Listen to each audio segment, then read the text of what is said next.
កងទ័ពកម្ពុជានឹងកើតជាសេចក្តីភ័យខ្លាចរន្ធត់ញ័រជើងញ័រដៃធ្វើអីមិនត្រូវទេប្រសិនបើទទួលបានដំណឹងនៃការតែងតាំងមេបញ្ជាការពីររូបទៀតដែលជាមេទ័ពរបស់ប្រទេសថៃ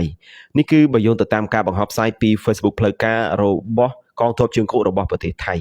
នៅក្នុងការបង្ហោះផ្សាយនៅក្នុងពេលថ្មីៗនេះគឺ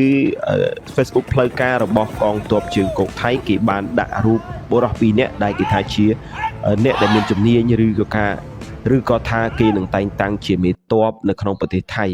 ដោយគេបញ្ជាក់ថាមនុស្ស2នាក់នេះគឺជាអ្នកដែលជំនាញខ្លាំងណាស់នៅក្នុងបញ្ហាចំនួនគឺជាអ្នកដែលសម្បូរយុទ្ធសាស្ត្រសម្បូរនៅបទពិសោធន៍ក៏ដូចជាធ្លាប់ធ្វើប្រតិបត្តិការនានានិយាយរួមគេថា